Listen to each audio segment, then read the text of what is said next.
Etsy just released 3 brand new checklists that are going to help Etsy sellers. And myself and Chris Schaefer, we are going to share those with you right now. And you might not have even noticed, but these have been available now, or at least they've been announced, probably right in your account. And you might not even have known it. So, Chris, why don't you pull up what we're talking about here, and maybe we can dig in and share exactly what we're talking about, because these are pretty exciting. Yeah, so if you have not seen these yet, I found them because they put a giant banner across the homepage in the account that we use for sharing with y'all exactly what's going on. And I just happened to log into it because I was looking to see if their new deadline coupon feature had launched yet. It hadn't, but I stumbled across this. And if you haven't seen it yet, Scott, you can find it along the left-hand side in the menu under a section called Growth Tips. And they have 3 different, what they're calling personalized. I don't know how personalized it is. We'll have to wait and see, right? Checklists for helping you with different stages of things. And they're really what Etsy considers to be the 3 big stages for sellers. The first one is all about building trust with buyers. The second one is all about standing out in search and some of the things that you can do to help optimize your SEO and the way that you appear. And then the third one is a few things they suggest for marketing and promoting your shop. I want to dive into these, Scott, but I also want you to keep an eye out for some of the things that are massively missing from these checklists. So the first one we'll dive into here. Well, Chris, before you do that, I don't want to cut you off, but I did want to say this. So when you are looking at these, understand that these are recommendations from Etsy. So Etsy is clearly saying what they want to see and probably what their algorithm wants to see. And so what we need to do here is pay attention. But like Chris said, we're going to also see, is there anything missing that we could add that could actually help us even more? So just wanted to throw that in there as well, Chris. Yeah. So this first one that we see here is the trust with buyers checklist. And they're giving us a few things that may or may not be set up in your account currently. If it is set up, they may ask you to, or tell you you should change it or update it like we see, or they'll tell you to set it up. So the first thing they're recommending in this test account is basically you should consider accepting order cancellations, right? Well, obviously, if we haven't started production or whatever it is, we should probably accept that cancellation for a customer. So this is a good one. The second one here would be including a card, right? So some sort of a direct mail piece along with your product. If you're doing handmade, this is very easy to do. But if you're doing print on demand, it will depend on where it's coming from. Some suppliers will allow you to do inserts, some won't.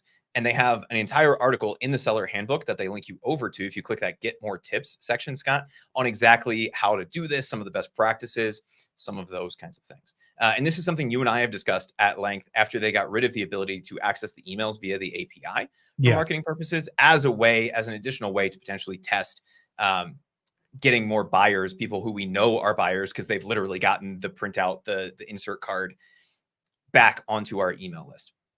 Letting buyers know that you accept custom orders, right? Personalization is going to be huge. And if you accept beyond personalization, not just adding in a name, but adding in a totally custom design, they want you to update your settings for that. And then, Scott, this is the one that called out to me the most here, which was adding some sparkle to your shop with a personal bio. And they say engage customers by telling them a bit about yourself in your shop members section. And I know you and I have kind of harped on this pretty heavily about why you should be filling out all of these things. And a lot of times people are like, oh, nobody goes and looks at your bio. Nobody goes to the shop section. Nobody looks at anything. Etsy is telling us that people go and look at it. Why would they know that? Because they have all the analytics data. And if it helps you get more eyeballs or turns, prospective customers into customers, that can be a huge thing. I think that was it for this first one. What are your thoughts on those first initial 4 tips that they're giving this basically brand new account that only has a handful of listings that we've used to demonstrate how to set stuff up? Yeah, well, I think it comes down to, like we've always said, right? You want to build trust very, very quickly, with a customer and get them to trust you. And obviously there's getting reviews, right? That's one thing. And that's really important because if you get reviews, you're going to have trust kind of baked right in because you have a third party recommending you in a sense. But I also think that the follow-up or the build a fan base, as they said it, what they didn't say in there was, okay, put your card in there and direct them to your social media. Why would you do that? Well, you can share some of your products and stuff. Basically, you have reach, and really the reach on the social media is not that great. But the one thing that they're missing there is to build a nice little landing page where someone can go to add their email address to get a coupon code to get to then drive them back to your shop. And that right there is where the share and save would come in when you're using that link, because now that's trackable. So that would just be something else I added, but it shows you that they want you to drive traffic, right? And it's kind of helping you in that area by saying like, hey, use an insert card, put it in your package, direct them over to your social media, right? And Chris, if you can pull that back up again, because I wanted to point out something else here. And let's see, let me go back. Yeah, there we go. Yeah, and so you want to, yes, you're telling buyers that you're accepting custom orders. Well, again, you can update, it says right there, update your settings, okay? But that's where you want to also say, oh, I guess if I'm not offering customization or personalization, I probably should. There's an opportunity. So they're looking at that. The same thing with consider accepting order cancellations. That's something there. Again, that's letting people know like, oh, I'm safe. If I don't want it, or if I get it and I don't like it, or if I have a problem, I can go ahead and cancel. It's fine, right? So they're giving you ways to create a better experience and more trust. So this way here, it increases your conversions. Bottom line. All right, move on to the next one, Chris. One of our backstage pass members just said, I have different ones listed that you are showing here. So maybe it is kind of customized. And what I'm really hoping for with this, Amazon tried something like this a few years back and didn't do a great job with it. So what I'm hoping for with this, and this is something we'll have to play with, is once I check these 4 things off, does it give me new tasks? That I don't know yet. And so what may be interesting to see here is that you fill this out. They then come back a couple weeks later, maybe even the next day, and say, all right, now that you've done that, let's do this. And you can start to move through that path. So if they are showing different people different things, one, that bodes really well for customization. And we can even tell just from looking at this, right? If obviously I didn't have custom orders set up at all, then this would probably say set up custom orders, not just update settings, right? We can see I don't have a cancellation policy in this account because it's a test account. So it might say change cancellation policy or something like that. So if we're seeing different steps in different places, that's kind of cool. This, Scott, is the one that really stood out to me, and one of the reasons I wanted to have this conversation. This is what they're calling the Standout in Search checklist, and this is the one I think that a lot of people need to pay attention to. You and I, for the last few years, have been harping on type number 1 here, or checklist item number 1. Use human-friendly titles that buyers can easily read, right? Etsy is literally saying, write it for humans, don't write it for robots. And we'll see this repeated over and over again in their SEO documentation. And the response that we get to that is, well, they don't know what they're talking about. Obviously, that's what they want us to do, but that's not what works in the algorithm. Well, it is, because that's what leads to more clicks, which is what leads to more sales, which is what leads to more sales velocity, which leads you to higher search results. And they're saying, in a lot of their documentation in the seller handbook, it says something to the effect of, the first few words. What they're now telling us is the first 60 titles, or the first 60 characters in that title, are going to be that most important section.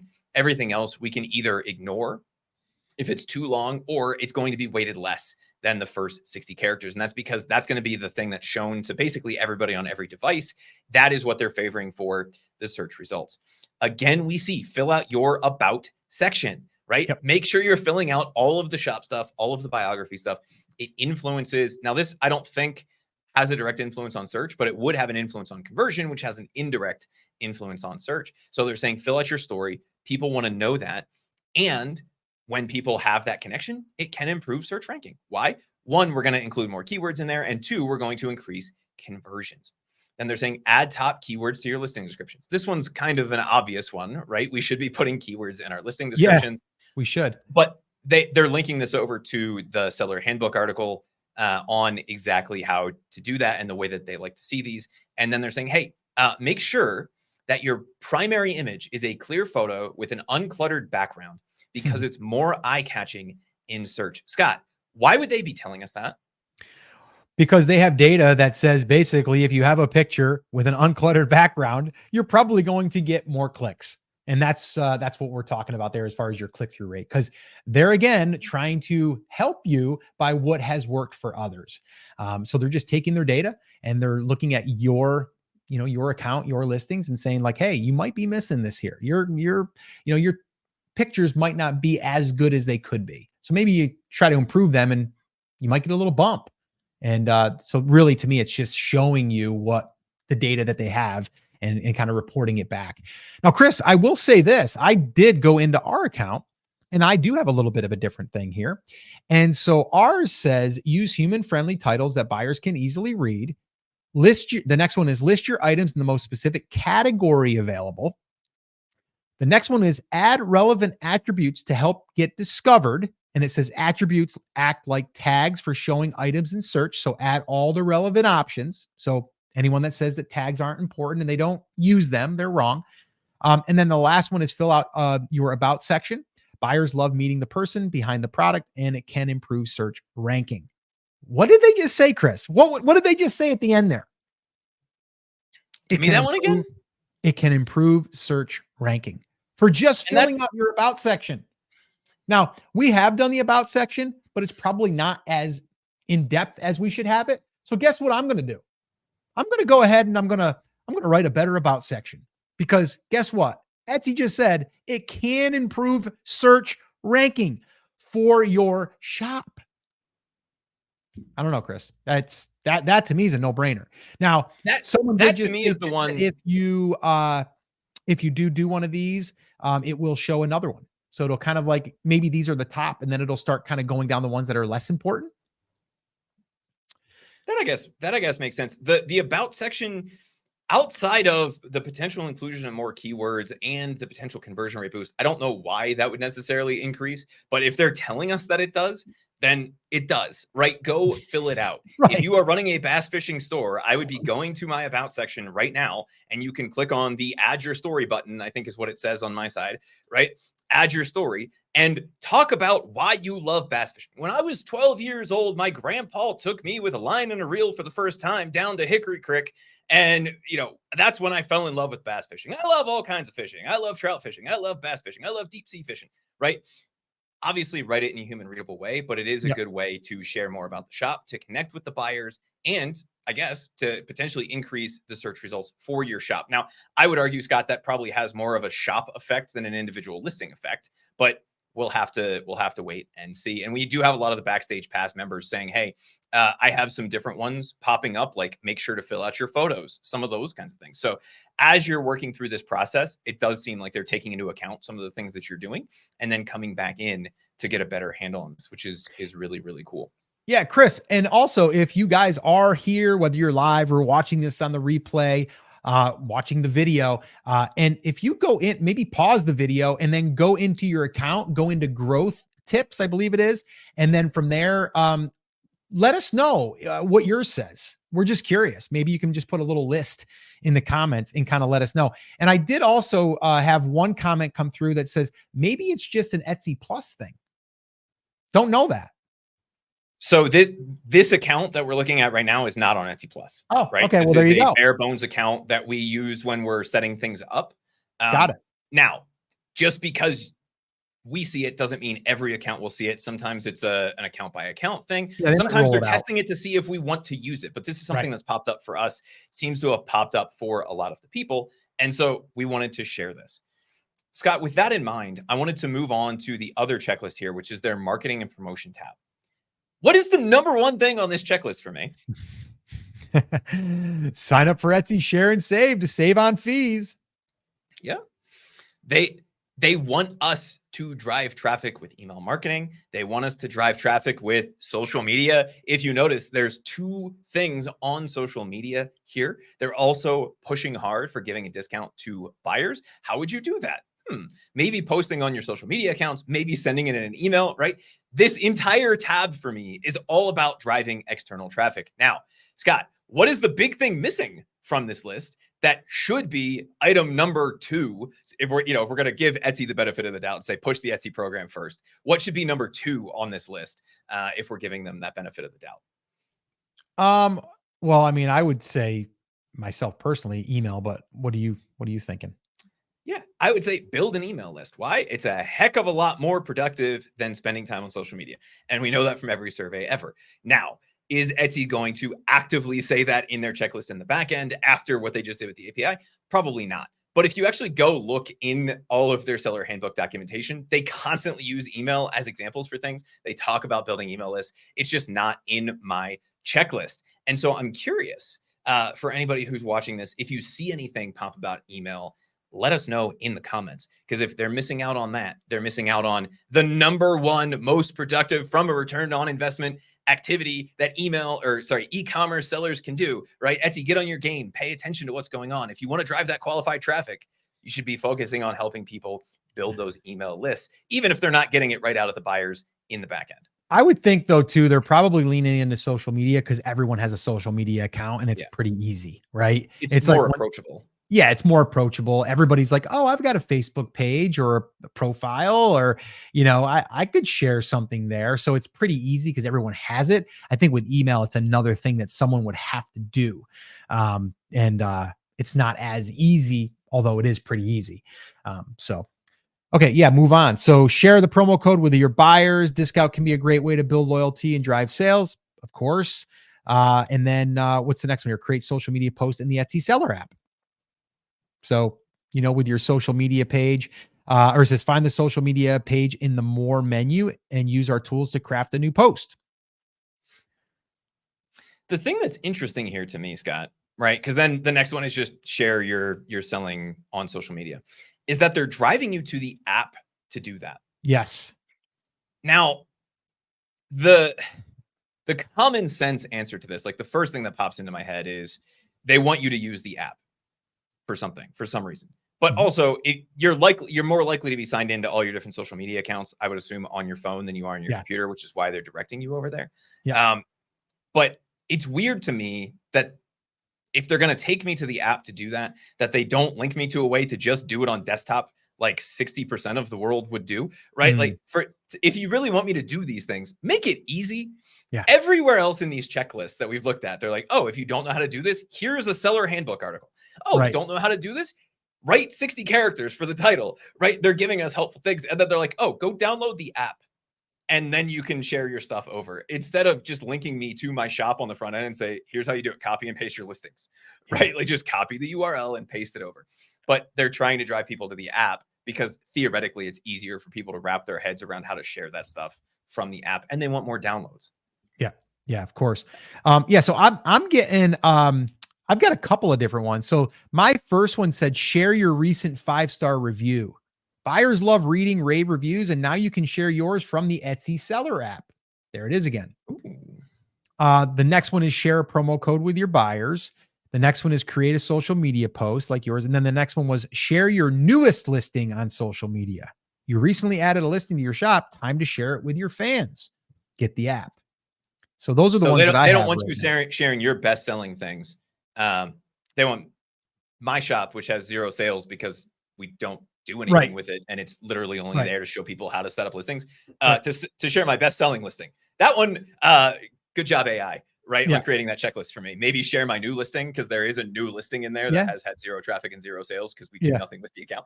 Right. Maybe flip those on the head for somebody who has a lot of sales and get them to push that one. But I think it's a really interesting approach to starting to drive sellers towards doing the things that Etsy knows will result in more sales. Scott, other than the obvious omission of email marketing from the marketing and promotion tab, is there anything else that really stood out to you that would make this more useful for sellers? Or is this something you think people can jump in and get 80% of the way there just with what's already in there, if this growth tips tab is already in their account? Yeah, well, I think the first thing that I would do is go in and see if the growth tips is there for you. If it's not there for you, well, it's okay, because you can still take what we just shared with you on some of the ones that you can probably benefit from, because even though it might be showing up on the accounts that we're using it for, you're going to see something maybe a little bit different, but you'll probably see very similar. And we know that these SEO tips are pretty much universal. Right. And if they're telling us to fill out the about section because it's going to help you with SEO and it's going to be a conversion metric, do it. So I would say I would make sure that I go into the account, in your account, and make sure that you can find that. If you can't find it, don't worry about it. It'll probably appear. They're probably rolling this out and just kind of like in beta, and to kind of get some feedback and stuff before they roll it across all of the accounts. And maybe it has to do with if your account's brand new, if it's 6 months old, don't know that. But you can still take what you're learning here and apply it. The only thing that I would say that's not in here that I would want to make sure that I did is start building that email list. And in the description of this video, we'll drop a link that we have a resource there for free. And actually, if you just put in the comments email, we will send it to you, and we'll give you that resource. But it's basically about building your email list and using email to drive sales. It says exactly what they want. They have the share and save and all of those things. So that's what I would do. I would learn from what they're sharing with us and what we shared with you, and then just apply it. Go in, make these tweaks, and keep taking care of your customers, and you'll probably get more traffic and probably get more sales.